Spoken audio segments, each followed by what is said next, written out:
Well, there's a section of the Deschutes that's like 50 miles long, and it ends at a place that they call Lock Gate. And then upstream of Lock Gate, you can walk.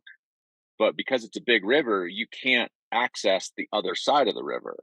And usually most of the drift boat and raft crews, by the time they've gone 50 miles and it's beer 30 for them, and they are like not fishing that lower 5 miles. And then when you walk up, there's crowded with anglers, because everybody's walking up. And so it's hard to find spots that are unfished. But meanwhile, the other side of the river is totally ignored because there's no road over there. So we would take pack rafts, put them in the backpack, and immediately paddle over and then fish the other side of the river without any competition because the drift boats are going by us and the other guys. And it was amazing how many more fish we could catch doing that. And then the other nice thing is, on that river, typical trout stream, the best fishing is often the last hour of day. But most of the foot traffic is already tired by then. It's been hot all day and they want to get back down to their car and have a beer and what have you. Well, I'd be able to fish till just before dark, flop into the boat, and while everybody else is like got tired feet walking on the dusty road, you're kicking back, laying there with your head and watching the world go by. So that experience was pretty young in pack rafting. It was like, hey, pack rafts can really get you into spots that other people aren't using.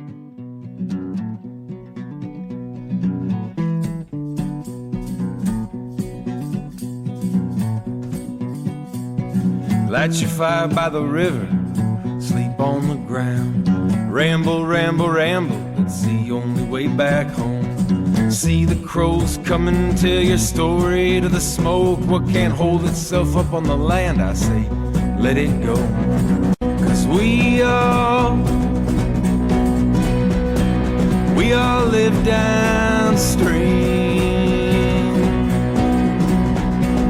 We all live down.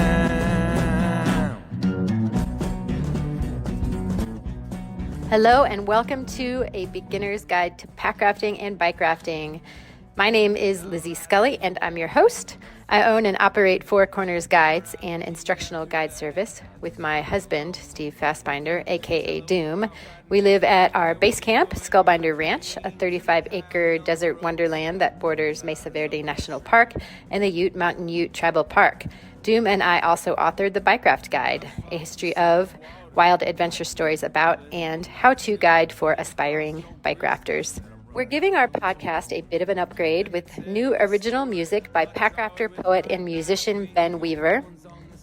I started this podcast late in 2023 as a way to share stories and information and to offer guidance to folks getting into packrafting, bike rafting, ski rafting, or any of the other activities that include these funny little inflatable boats. I also just like talking with cool people. I've had some really interesting conversations with Luke Mell, Jewel Harl, Jeff Creamer, Thad Farrell, among others. And we've talked about everything from packraft fly fishing to women in packrafting to risk management and healing from sports trauma. Today, we are talking with Thor Tingey, the owner of Alpacka Raft and son of Sherry Tingey, who is the mastermind behind the modern day packraft. So let's get started. This is episode 10 of A Beginner's Guide to Packrafting. Today, we are here with Thor Tingey of Alpacka Raft. And Thor, would you mind introducing yourself? I mean, I just introduced you, but maybe tell me a little bit about you're the owner of Alpacka Raft and how long you've been the owner and what you do there. Yeah, I helped. It's great to be on today. I helped start the company way back. My mom and I did the first prototyping back in 2000, and then the first boats were for sale, and the company was started around 2002, and then Mom developed the company from that point until about 2015, and then I rejoined in 2016 and have been running the company sort of ever since. Cool. Well, thank you so much for taking the time to talk to me. I know you're very, very busy. No problem.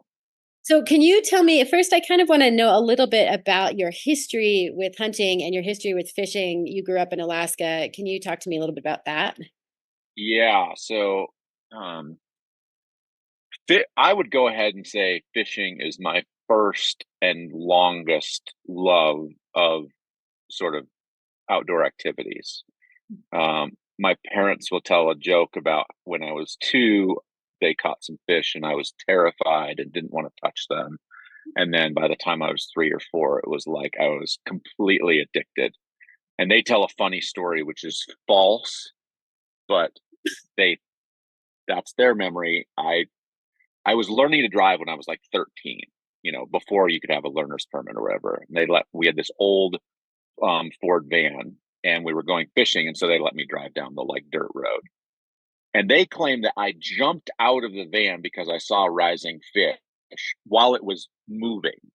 I definitively remember turning the car off and it was in gear, but they think the car was still moving, that they had to save the car from going into the river because I bailed from the moving car. So fishing is like my oldest sort of love of outdoor activities. And then hunting, I liked hunting just as much, but my dad had been involved in a lot of culling and killing of wounded elk on public lands when he was younger in the Park Service. And so he kind of lost the taste of hunting a little bit. So he took me hunting because he grew up hunting, but not because he loved it. He loved to climb. And so that's what he loved to do. So I didn't really get the sort of like family, let's raise you hunting, even though I liked it. And because of that, I didn't do as much hunting growing up. And I got really, really into bird hunting in college, and then later in law school and after law school, and I owned a lab and really, really got into bird hunting, and then, sporadically big game hunted.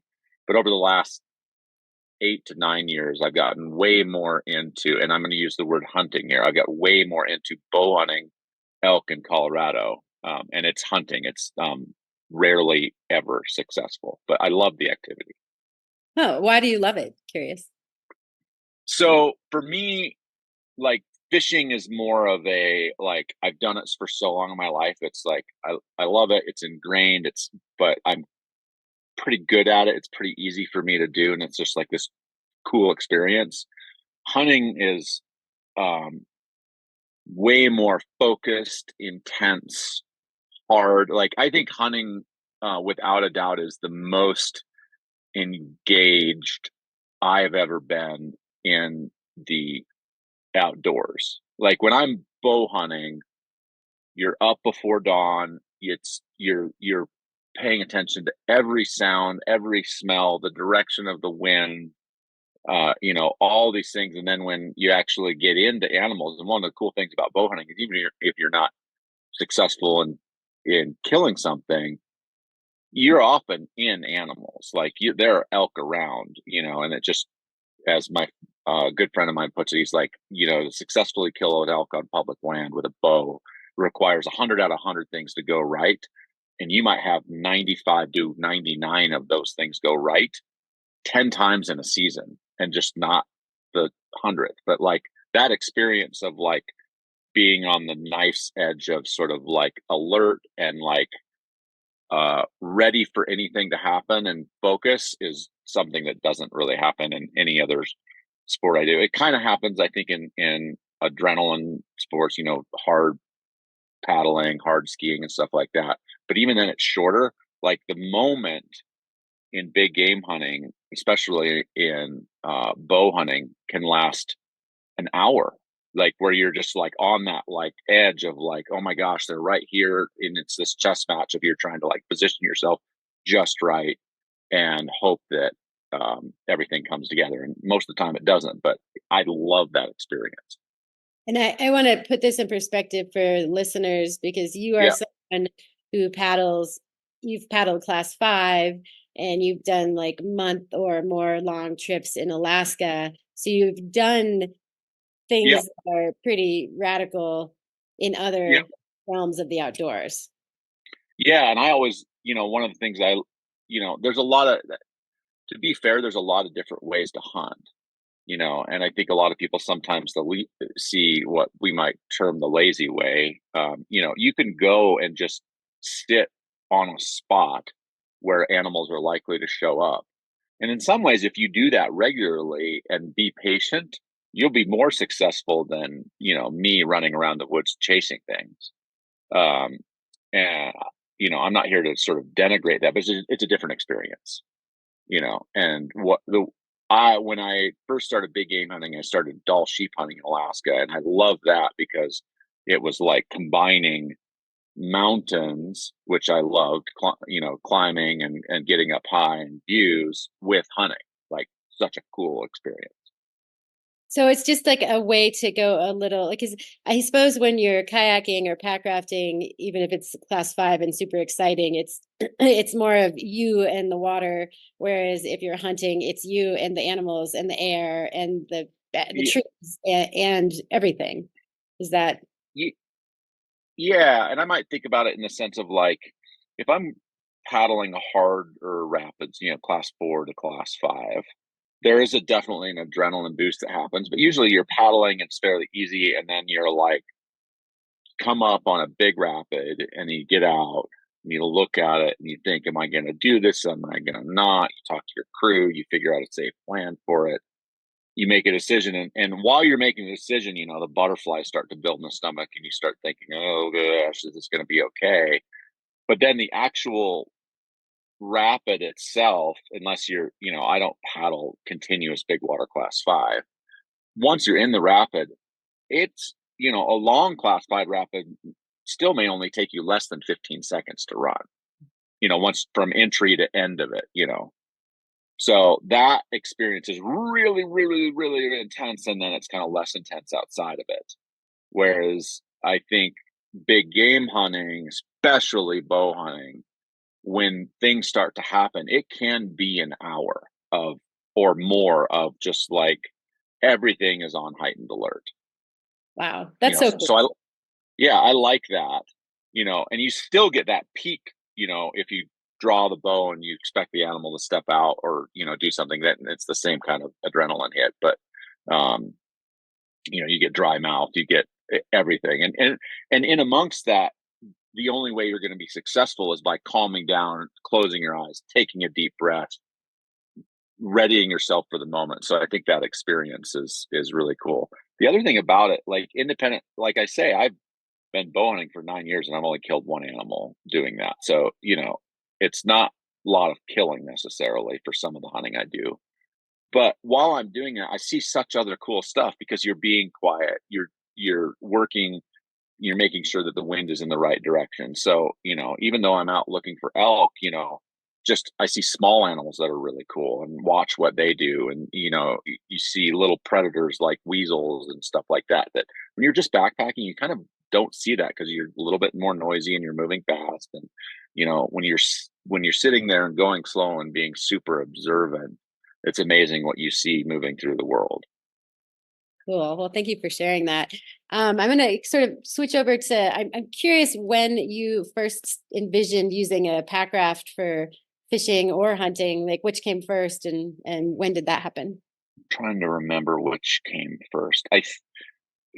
Hunters were actually very early adopters of Packrafts. I think the first year we started manufacturing, we had guys that were like, oh wow, if I get a Packraft, even the old stubby little boats we made, I can get a moose or a bison out of this really hard to access area, just by being able to float it down the river. So we saw that with customers before I really saw the utility there.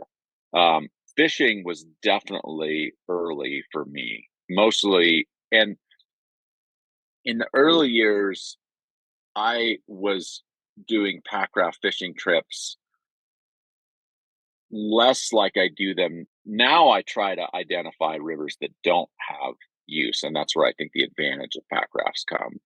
20 years ago, even fishing wasn't as popular as it is today, and so I would just do traditional rivers from a packrafting perspective.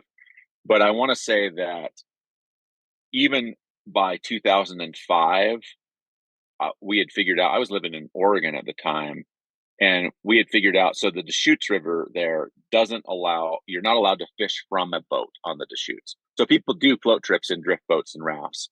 I can't remember why the rule is the way it is, but anyway, you're not allowed to fish from a boat. So that really takes away the advantage of a drift boat or a raft, because you can't fish from it. Then you don't really have any advantage other than transport for over people on foot. So other than the fact that you can do more miles in a day, you don't, when you're actually fishing, you're standing just like anyone else on foot. Well, there's a section of the Deschutes that's like 50 miles long, and it ends at a place that they call Lock Gate. And then upstream of Lock Gate, you can walk. But because it's a big river, you can't access the other side of the river. And usually most of the drift boat and raft crews, by the time they've gone 50 miles and, it's beer 30 for them, and they are like not fishing that lower 5 miles. Well, and then when you walk up, there's crowded with anglers, because everybody's walking up. And so it's hard to find spots that are unfished. But meanwhile, the other side of the river is totally ignored because there's no road over there.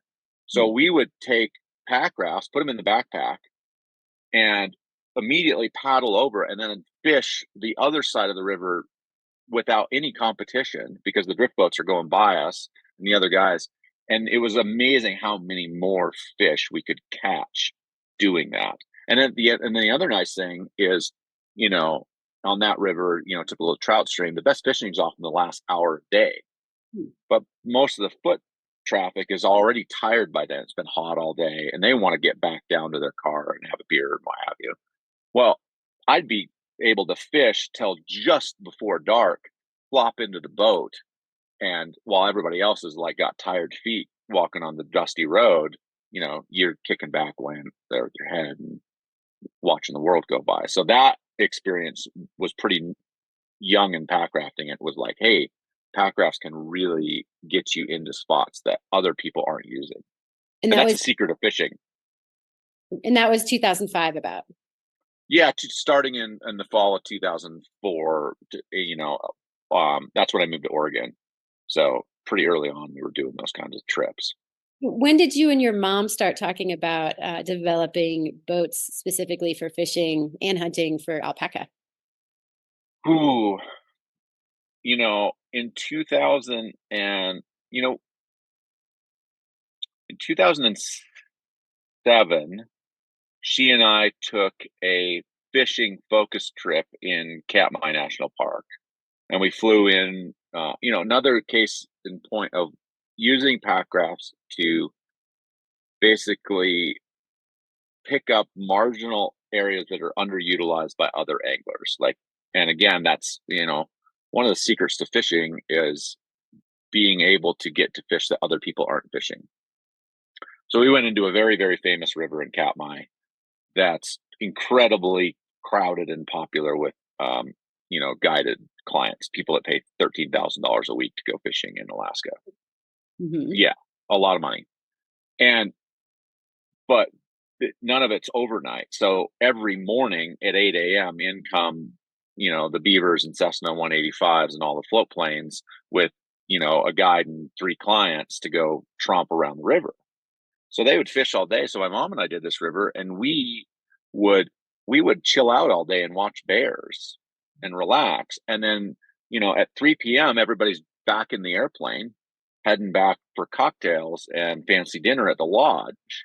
And the river is empty. Now, way more bears come out after the guides all leave too.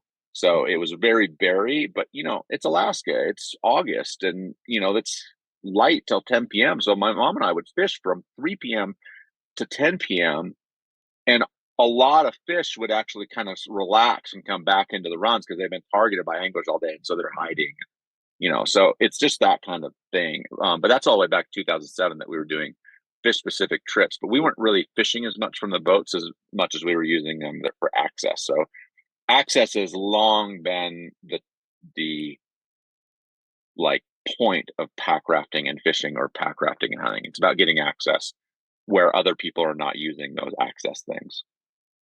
The last 7-8 years is when we've had more boats like the Oryx, which has been replaced by the Rendezvous, which is a canoe style packraft that's a lot easier to fish out of the front of it and design so one person can paddle from the stern and then a person in the bow can actually have pretty good casting position. So we've started to design more and more boats along those lines. And now, in the hunting realm, we have multiple boats, starting with the Forager, but the Ranger is just as good, in my opinion, that are good big game hunting boats.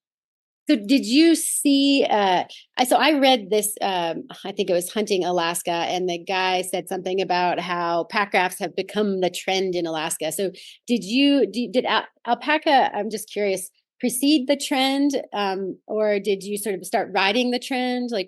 How did you see things change and then decide that it was appropriate time to add boats to the mix? I got to give credit where credit's due on that. It's kind of a mix. So we had early adopters of our boats for hunting, even though we weren't making targeted hunting boats.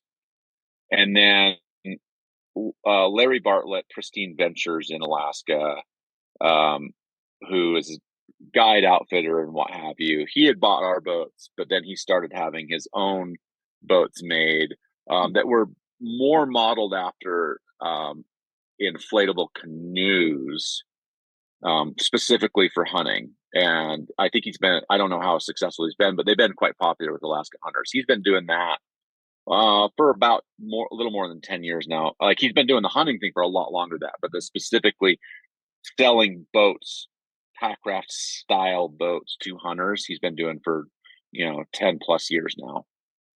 And we kind of got into it at about the same time.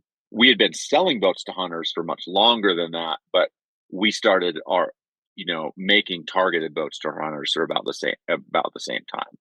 So basically, you saw that the trend, people started doing it more, and you were already doing it, and you were already selling it. So you decided that it would be a good idea to do something really specific for hunters and fishing anglers. Yeah, because the boats at the time, people were taking our ordinary adventure boats and using them for hunting, and we were like, I bet the hunters would actually like a more targeted, purpose-specific boat, and that's where the Forager came from.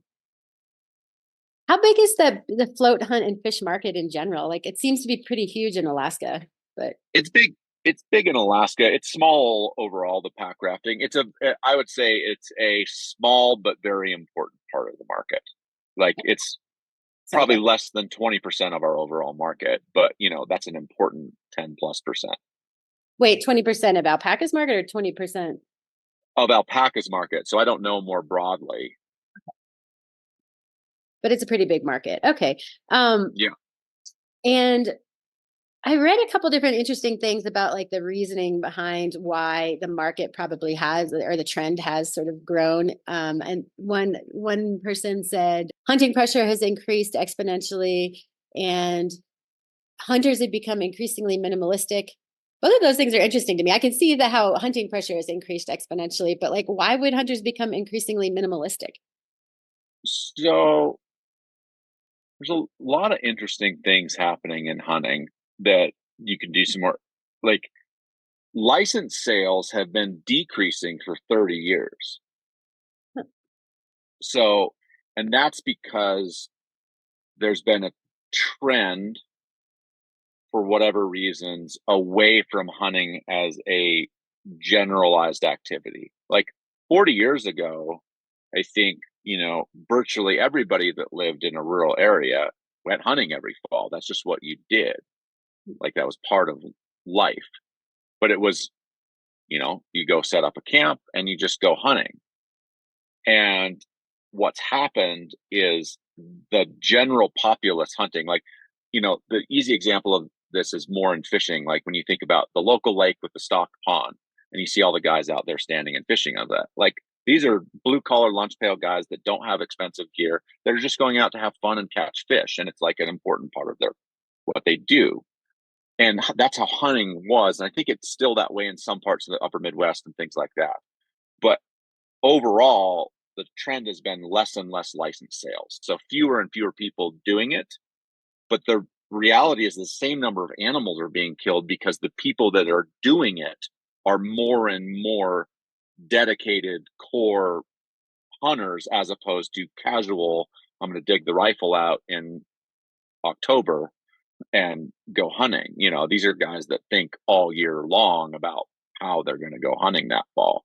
And with that, so I think we've seen a general trend away from the more generic brands of clothing Like, even though Cabela's is still, and Bass Pro are still very big companies, it's why companies like Sitka and Kuiu and First Light have done really, really well, because they're building, premium outdoor brand level gear. So, comparable to Patagonia, Arc'teryx, Mountain Equipment, North Face, for the dedicated hunter.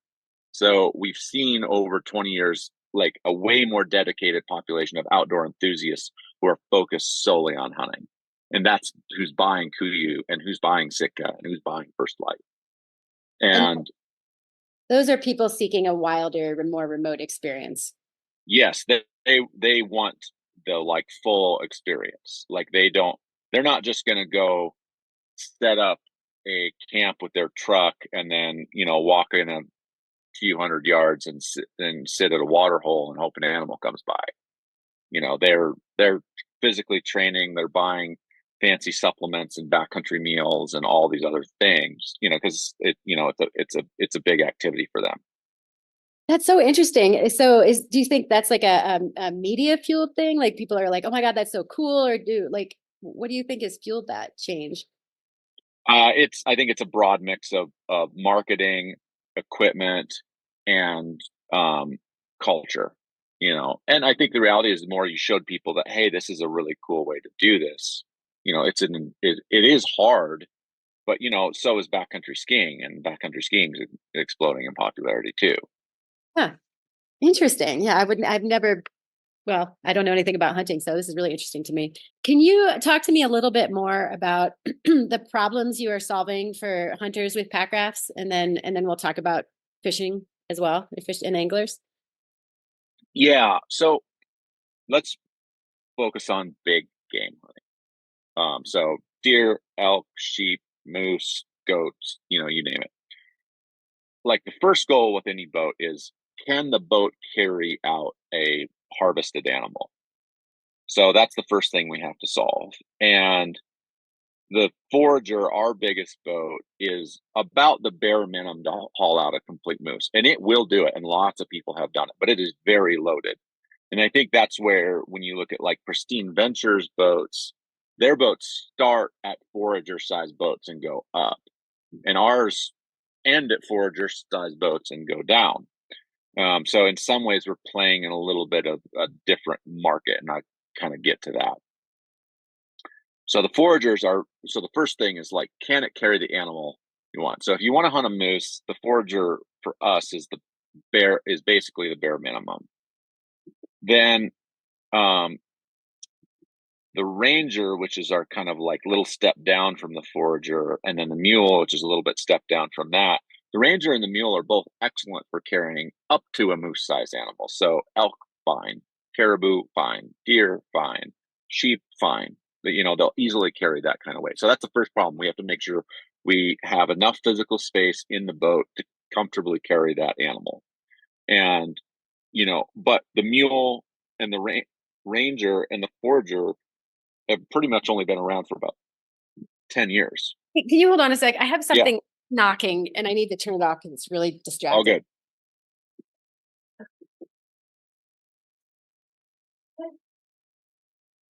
Hey! Wow. It's a freaking flicker. Oh my God. It was maybe the washing or the dishwasher, but it's a flicker. He's banging on the freaking, he's trying to make a hole in our house. Yeah. Classic. Yeah. All right. Sorry, go on. Anyway, we're talking, the first thing we had to make sure is that the boats could physically carry the game animal that you're hunting. And so we solved that for multiple sizes. And although we don't offer, like, up bigger than the Forager for, more capacity, although that's something we're looking at.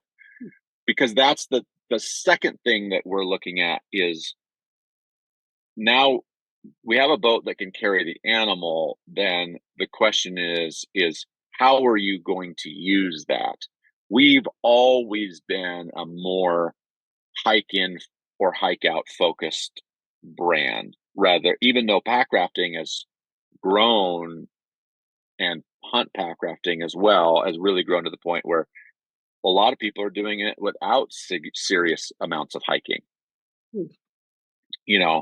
So that causes us to kind of relook at things a little bit. Like, just in Alaska, for example, you might have you might really not have that much of a hike, Hmm. but the reality is a beaver is like $1,300 an hour, and it holds like 1,000 pounds or something. I can't remember what the payload on a beaver is. I know on a 185 you're going to pay close to $1,000 an hour, and you've got a 650 pound payload. Well, two guys, or three guys means you can only carry 60 pounds apiece. That's not very much. Two guys that each weigh 200 pounds. Now you've only got 200 pounds of gear that you could bring in that 185. Well, if you have a 14-foot raft, which is lovely, it's really, you can put a moose in it, all this other thing. That boat alone weighs 120 pounds. And then the frame weighs another 100 pounds. And now, you have to charter a second plane at, if it's an hour and a half flight in, that's $3,000 in extra airfare just to get your boat there. And so that's why packrafting has started to even make inroads into traditional float trips in Alaska, is because the cost, you can save the price of the packraft just on the first flight you ever do. Wow. So that's the easiest way to put it. So cost savings, carrying weight out. What else? So then what we want to look at, we always look at the walkability. So we want the boats to be able to be carried into river, because that's where we think you can really get because some people will be willing to spend the extra money of bringing in the big raft, and you don't really want to be competing with them on the rivers. So you're looking at smaller rivers. Can I land at a lake or land on a gravel strip that requires me to hike to the river? It's amazing how many fewer people you see hiking who are willing to hike even a mile to get to better hunting. Really? Yeah, I mean, it's a great thinner, even here in Colorado when I'm elk hunting, if I get a mile away from the road, 90% fewer hunters. Does that mean the market then shrinks for people who want to get boats, or no? Yeah, but that's just like the overall market, in general. I mean, they probably sell 5,000 sit atop, wreck kayaks for every one packraft out there. That's the world we're in. Hmm. I mean, like the ones you see at Walmart for $129 in the summer. They Right. sell, tons and tons of those to take down to the lake and kick around. Right, that makes sense. So that's for big game, and for small game, I guess it would be similar to fishing. It was just more of an access thing. Yes, exactly. So small game is more like bird hunting or waterfowl hunting. And I've never waterfowl hunted out a packraft, even though I have friends that swear by it because they're super compact. You can get into tight spots.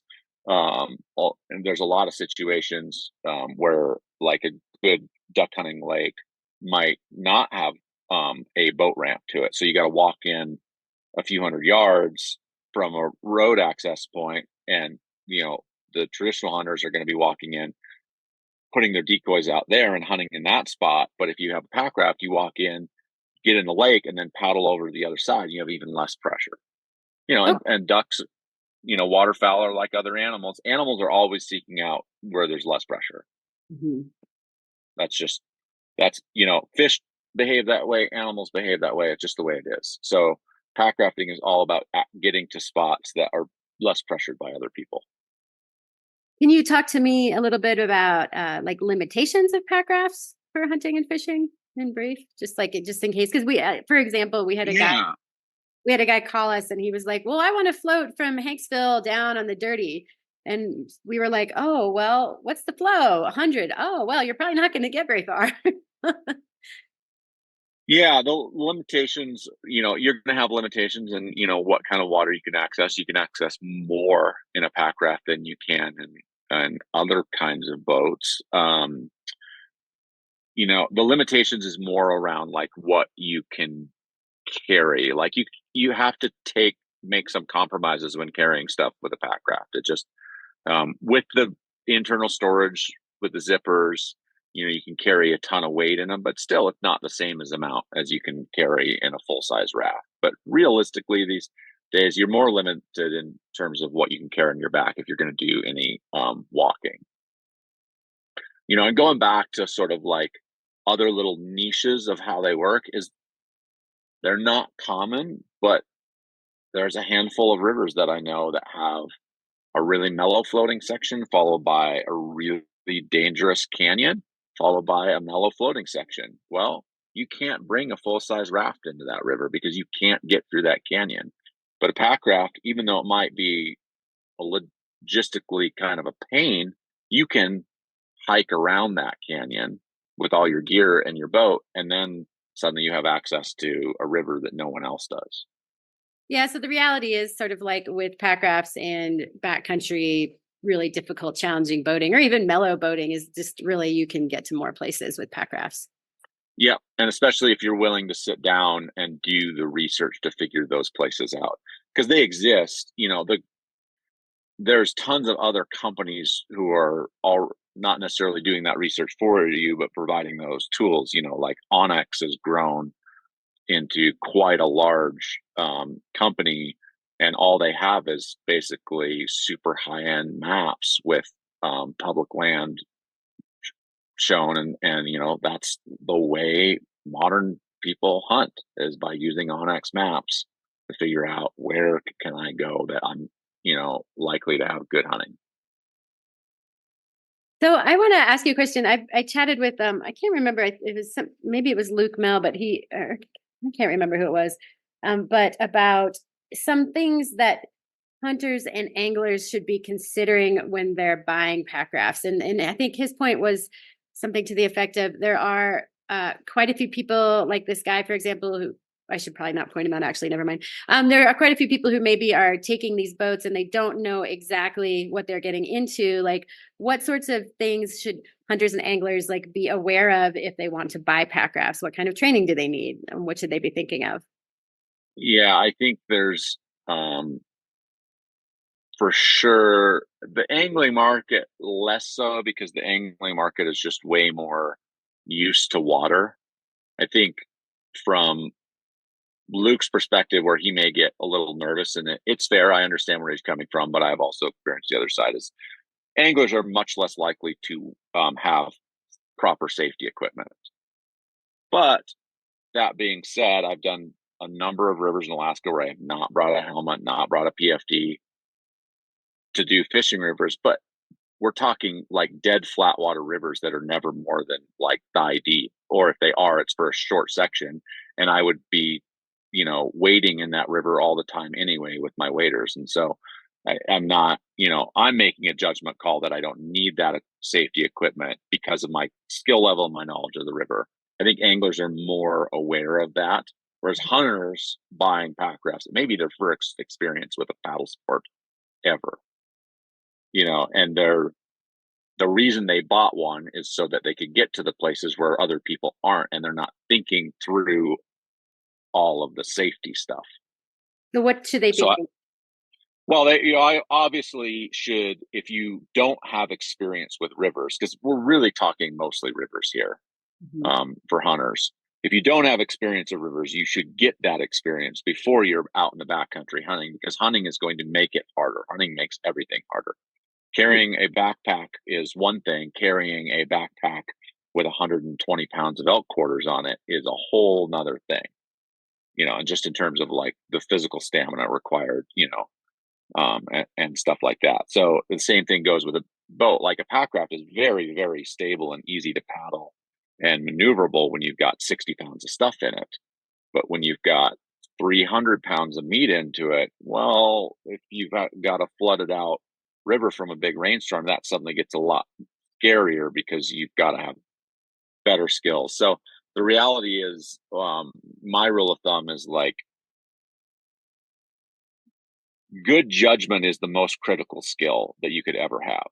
You can take all the safety courses in the world, you can do everything, but if you don't have good judgment, you'll get yourself into real trouble. But it's hard to say what is good judgment. So taking those safety courses, a Swiftwater rescue course is always a good idea, regardless of who you are, if you're going to go in rivers.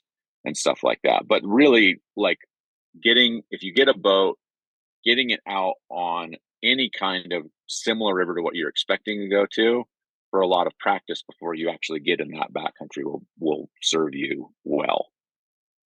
Cool. I think and then as far as gear goes, really just understanding where you are and what you're doing and what the rapids are like. And so like dry suit versus no dry suit, for example, like you bring them sometimes, but then you don't bring them other times. Yeah, most of the time hunting, you're actually going to be looking for rivers that don't have any kind of stuff, because you may have a um, you may have a real hard time if you don't have the experience paddling any kind of rapid, especially with a game animal in it. But if you have that experience, that's the thing. Then suddenly you maybe have access to things that other hunters don't do. I've got a good friend in Anchorage, and he's a Class 5 paddler too, and he's a really, really incredible traditional bow hunter. And he and I are always looking for rivers that have whitewater and potentially good hunting, because we know that no other hunters are going to go there. We're like, oh yeah, we can find a Class 3 or 4 canyon. Like, we can go there and nobody else is going to be there because they don't want to deal with that. So that's kind of cool. That kind of brings to mind like the expansive possibilities then also of Packrafts. So the more you learn and the better you get at it, the more access you actually will have. Exactly. Cool. I guess my last question is there anything I'm not asking you that you want to share with me that I didn't cover about hunting or fishing, packrafting? Well, let's talk a little bit more about fishing, because that's the other like kind of neat, as we kind of said at the start of this thing, there's a pretty big difference between hunters and fishermen in practicality. And the cool thing about packrafts and fishing is the same idea, that you can get into rivers and locations that other people aren't accessing. And in the last 10 years, I have been blown away by the small number of absolutely incredible fishing locations that me and friends have been able to locate that no one else is doing. And we're so tight-lipped about these spots that they don't show up on Alpacka's marketing materials. I'm just like, I'd rather not reveal that these even exist. But they do exist, and they exist around the world. I know of some in New Zealand. I know of some in plenty in the lower 48, Oregon, Montana, Colorado. There's Alaska locations. Like, it's really, really, really cool. That doesn't sound like a few. That sounds like a lot. There's a lot, but you have to it takes time. And I think, I can't remember whether it's Luke or Roman Dial said this, about packrafting trips as well, that you've got to kiss some frogs to find princes. Mm-hmm. And we have definitely been out on trips that we thought were going to be incredible, and we got just virtually skunked. Like 6 days on the river where we caught like 3 fish. But that's it's like climbing expeditions. I mean, I don't know anybody who succeeds on all of their climbing expeditions. It seems like a very small percentage. It's just the journey versus the actual climax of it, Yeah, and the rewards are worth it. It's like you do a trip where you're like, man, the fishing was not good.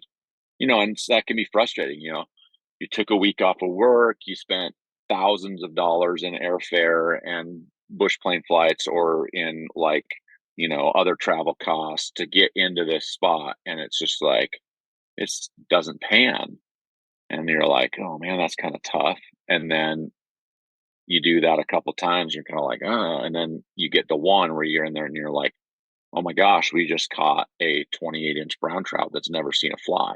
And you're like, I'm never telling anybody about this place. I guess though, it seems to me like for you and for other people who are real adventurers, it's really like, that's why you go bow hunting, because it's all the other things that you see while you're there. And then if you happen to kill something and have meat, you're awesome, but that's not necessarily the goal always. Yeah, that's true. That's very true. So is that sort of the essence of packrafting? It's just like it's not necessarily it is where you get to go and what you get to do, but it's like everything, the adventure, the planning, the like all of that. For me, the reason it stuck originally back in the 90s when I started it was the adventure of it. And I think Brett Davis put this a really good way, and I love what he said, where it was like, some people really go out there and look for, first ascents or, first ascents or whatever it is. And that's all, there's nothing wrong with that. It's all well and good. And I've chased those things too. But Brett said, it's like, well, sometimes it's the first time for me, and, I don't get me wrong. I chase beta as much as the next person, and I comb social media. I comb other things for like places, and especially fishing and hunting. It's amazing what non-fishers and non-hunters will tell you. Fishermen and hunters won't tell you anything, but if you're like, if I'll use New Zealand as an example. Like, if you talk to the fishermen, they won't tell you which rivers are really good, but if you talk to the trampers, the hikers, they'll be like, oh yeah, we saw tons of fish in this river. And you're like, oh, good, that's great. But like, you can chase all the beta you want, and I don't get me wrong, when I do the Grand Canyon, I've got the river guide, so I know what every corner is. But there's something about the experience of just going and doing something and not knowing what's around the corner and not knowing what's coming up. And I love that experience. It's what drew me to packrafting. It's what still draws me to a lot of outdoor activities. And I don't think that's inherently irresponsible to not know. I'm not necessarily pursuing super hard whitewater that way, but definitely like adventure for sure. I'm totally with you. I mean, it is nice to have a general idea. Like Steve always says, like, you should know what the climate is. You should know what the weather is going to be as much as you can, and you should know the terrain. But there's like, if you knew every single last little detail, then I don't know how much fun it would be, how much of an adventure. And we experience that in our ordinary lives too. If we travel, like, you can fly to, a international destination and, pull up Yelp or whatever review and find exactly what's the most popular restaurant, which will probably get you good food and probably get you a good experience. Or sometimes it's kind of fun to be like, well, let's just wander down this street and see what's here. And sometimes you find total hole in the wall gems and have amazing experiences. Now, sometimes you can get food poisoning. You got to be careful, but but people like doing that. Yeah. Cool. All right. Well, anything else? Did we miss anything else that seems to cover? No, that was super fun. Oh, thank you so much, Thor. I know again, you're really busy, so but this is really fun for me too. I learned a lot. Yeah, thank you. All good. Yeah. All right. And that stupid freaking flicker is still freaking still hammering away. I don't hear it through mine, but that's funny. Yeah, he's loud. Yeah, he's like moving around the house. He was up on the window a minute ago. I had to go outside to keep him away, because the last one that did this last year actually killed himself by slamming into the window. So I prefer they not, bang holes into the house and then not kill themselves. Classic. Yeah, totally. All right. Well, you have 9 minutes to get to your next meeting. That's perfect. Thank you so much. All right. Have a wonderful day, Thor. All right. You too. We all live down.